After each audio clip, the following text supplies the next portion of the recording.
こんにちは、ライフゴーゾーンです。いつもご視聴ありがとうございます。ということで、今回はですね、JB64、JB74 のジムニーシェーラのショックの交換についてちょっとお話してみたいというふうに思います。で、そもそもショックアブゾーバーって何っていうところからちょっと簡単に説明したいと思うんですが、簡単に言うとこんな感じです。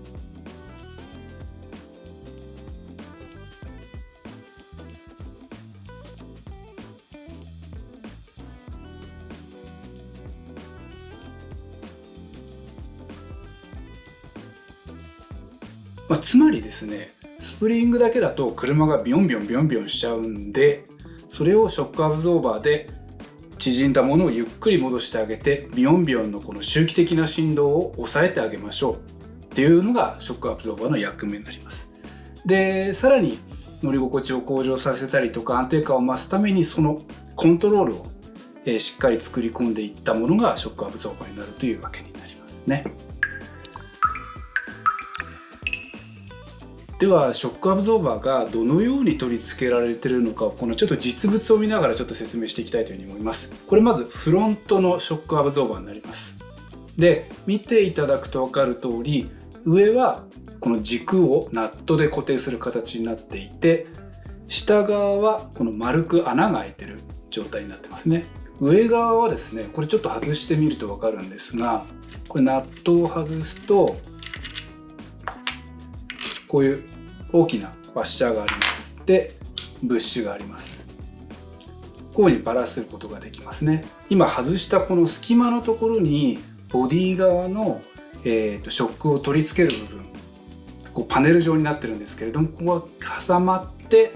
でそれを挟んだサンドイッチした状態でこれをまた挟んで、さらにこれも挟んで、でナットで取り付けるっていう形状になってます。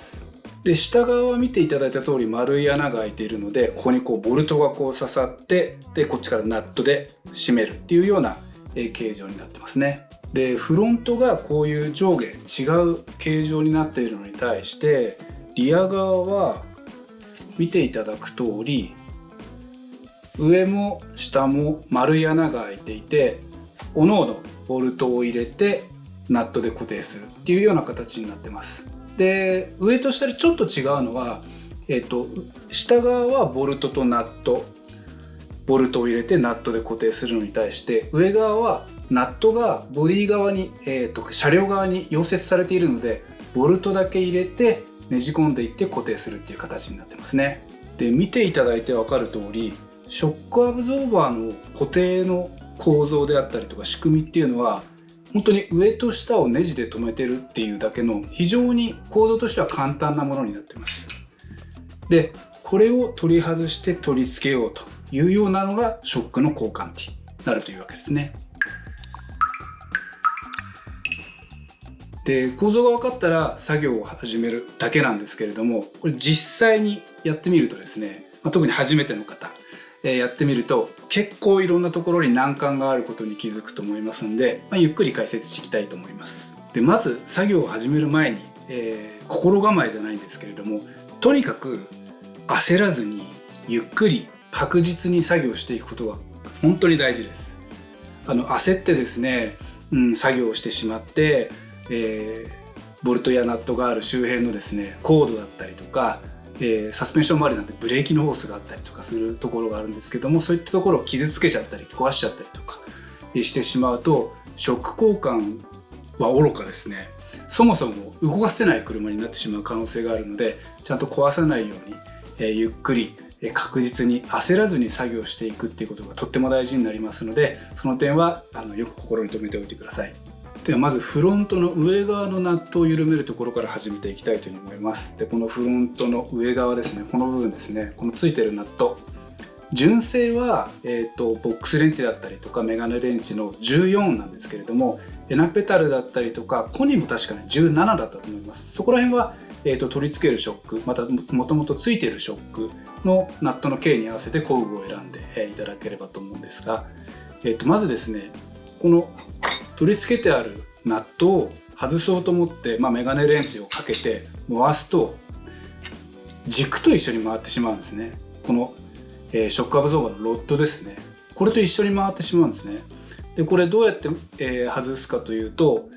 こう先端がですね平らになってるんですね。実はこのショックのロッドの先端ですね。なのでこういうモンキーレンチだったりとか専用の工具とかでここをつまんでおいてあげる必要があります。先につまんじゃうとメガネがかけられなくなるので、こういう感じで、メガネレンチを先に入れといて、でこの平らになってるところを、こういったモンキーレンチだったりとか専用の工具でつまんで、それで回すっていうような格好になります。そうすると、ナットを取り外すことができますね。でこれの大変なのは、今みたいにメガネレンチでやると緩めるごとに1回外してまた入れてまたはめて回してっていうのを繰り返さなきゃいけないので、私はそれが非常に大変だったのでこんな道具を使いました。で私の場合はこの一見メガネレンチに見えるですけど、この部分がラチェットになってますのでこれを使いました。ですので緩める方向に当ててあげて、で、モンキーとかでこうつまんであげて回すと。こうすることでナットが取り外せますよっていう状態になります。で時間をかけてゆっくりナットを外したら、ショック、車両に取り付いた状態で一回外したナットを軽く回して当てておきましょう。でこれは何でやるかっていうと、今度下側を外した時にこうずり落ちないようにここで仮固定しておくっていう意味があります。で次は下側を外していきましょう。下側は純粋にボルトとナットで固定されているだけなので、こういったレンチ、メガネレンチだったりとかラチェットを使って外していくだけなんですけれども、一つコツがあるのは、ボルトが刺さっていてナットがで締まっているという形になっていると思うんですけども、基本的にナットを緩める方向で作業をしてみてください。ボルトをいきなり緩めようとするといろんなところに力がかかったりとかいろんなところに接触しているのでかなり重くて緩みにくい状態になっています。ナットはそれに対して接している面積が少ないので、ナットを先に緩めてあげることでボルトも抜きやすくなるというような状態になります。でナットが外れていざボルトを抜こうという時に手で引っ張っても押してもですねボルト抜けないと思うんですよね。でこれは何でかっていうと、ショックアブゾーバー自体これ実は縮めても手を離すと伸びてくる戻ってくるんですね。つまり伸びようとする力がここにかかってるんですね。なので、ボルトが刺さっているんですけれどもこう押されてるんですよね。そうするとボルトが回りにくい、押しても動かないっていう状態になってしまっているので、できれば、ジャッキで車体を持ち上げるなどしてかかってるテンションをちょっとニュートラルな位置にしてあげるとボルトが抜きやすくなったりすると思います。でボルトを抜くときはよく、プロの方だったら勘が分かってるんであれですけれども、ボルトの頭を軽くハンマーで叩いたりとかする場合もありますけれども、これは正解が何かっていうのはプロの方に聞いていただくのが一番いいんですけれども、私はボルトを回しながら、ある程度のところまで抜いていって、それで、しっかり力がかかってない状態を確認してボルトを抜くというようなことをやっています。それでもやっぱりボルトのネジ山だったりとかショックとかに、当たりながら抜けていくので多少傷がついたりするのはもうしょうがないかなっていうふうに私は思ってます。で下側のボルトが外れたらですね、あとはこう上でぶら下がってるだけになりますので、ちゃんと落っこちないようにショックを確保して、で上のところを、ナットを外してあげて、でこういったワッシャーカラー等のブッシュも抜いてあげてゆっくり引き出してあげるとショックは外れます。でショックを抜く時に周辺のブレーキのホースだったりとか、あと各種センサーが、車軸の近くにあるってそれのコードもありますんで、それを引っ掛けたりとかしないように注意しながら抜いてあげると、安全にショックが抜けるというふうに思います。で取り付け自体は取り外しの逆の順序で、作業すると、安全に取り付けることができると思います。まずは新しい取り付けたいショックの、ナットワッシャーと、あとこのブッシュを外して、でショックのアッパー部分、上の部分が取り付くところに固定したら、ブ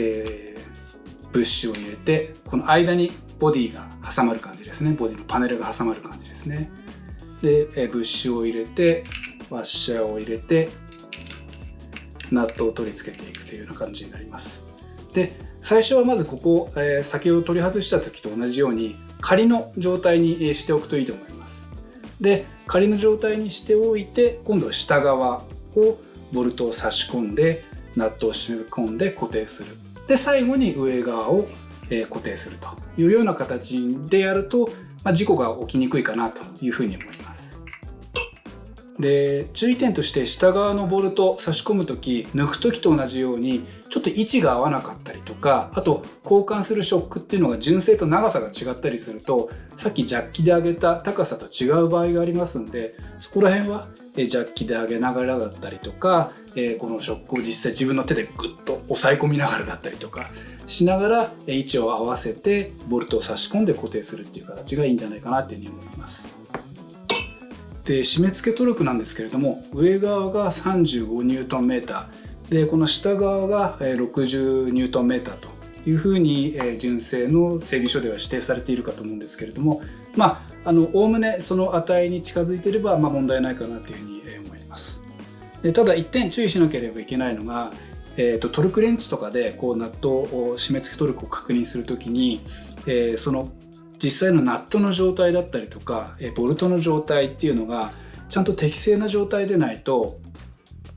ちゃんと締め付けトルクが出ないんですね。規定トルクに達させようとですね、ぐっと締め込んでいくと、実はネジ山が壊れていて、ちゃんと締まんなかったとかっていうことがあったりするので、そこら辺は参考にしながら、あとは実際ボルトやナットの状態を確認しながら、手でちゃんと軽く回るような状態にあるかどうかとか、場合によっては例えば潤滑剤なものを軽く入れて、ちゃんとくるくるネジが、ボルトがナットが回るような状態であることを確認してからトルクレンチをかけてあげるといいかもしれません。で、トルクレンチで締めるのも、とっても大事なんですけれども、過信しすぎるとさっきみたいなトラブルが起きますし、しっかりこの取り付ける位置の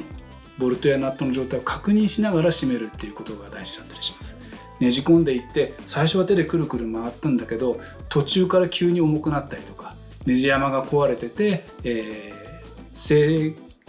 常なですねトルクで締められないような状態もありますので、必ず状況を確認して、その状況に応じた作業をしてあげる必要があるかなというふうに思います。で、次はリア側のショックの交換になります。これはリアのショックですね。で、フロントと違ってさっき言った通り上も下もボルトとナットで固定しているものになりますので、構造的にも比較的簡単なものになりますし、作業的に難しいことはないかなと思うんですが、1点だけ、ちょっと難関が出てくるんですね。このショックの上側、上側の作業をするとき、手元がですねかなり狭いんですね。で、このボルトが刺さっている周辺にはですね、何かしらの電線だったりとか配線だったりとか、ですね、そういうセンサー関係の配線なんかもあったりとかして、かつ周辺にマフラーの配管があったりとかするので、このメガネレンチを回すスペースがですねかなり狭いです。なのでここもフロントと同じように慌てないで、ゆっくりゆっくり作業していく必要があるかなというふうに思います。本当ですね、上側はですね本当にねこれぐらいしか触れない場所も出てきます。車によってはね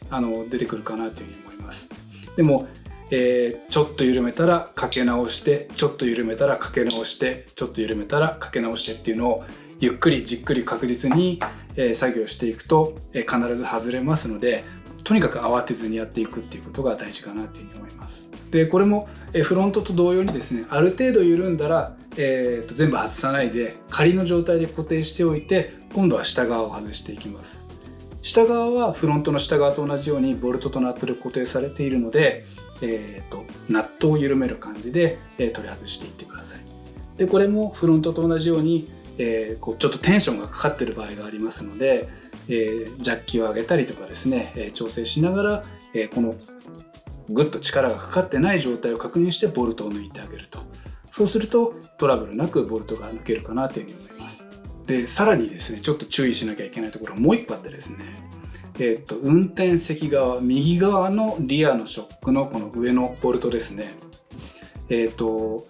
のボルトが刺さっているこの周辺ですね、もうちょうど正面あたりですね、そこにですね、配線を束ねてるクリップがあってですね、ちょうど太い配線が通っちゃってるんですね。なのでボルトを抜こうにもその配線に当たっちゃって、でボルトの長さはある程度ありますんで抜こうにも抜ききれないんですね。で私はですね、最初その配線が止まってるクリップを外して配線を避けてボルトを抜こうと思ったんですけれども、手持ちの工具でですねそれを外すことがちょっとできなかったので、これはもうやむなしですけれども配線をグッと押さえてちょっと避けて、でボルトをちょっと下に向けながらですねグリッと抜いてあげました。これがですね多分、私の技術がないせいだと思うんですけど、やっぱりどうやって抜いたらいいんだろうかっていうんでですね 2,30 分考えあぐねた記憶があります。初めてやられる方はね、特にそういった作業慣れてない方にはどうやってやったらいいんだろうっていうところにぶつかることになると思うんですけども、そこはもう本当に何度も言う通り焦らずじっくりどうやって抜けるかな、ちょっと押してみたりとか、ボルトをちょっと回して下に向けてみたりとか、いろんな形をしながら抜けるポジションを探ってみていただけるといいかと思います。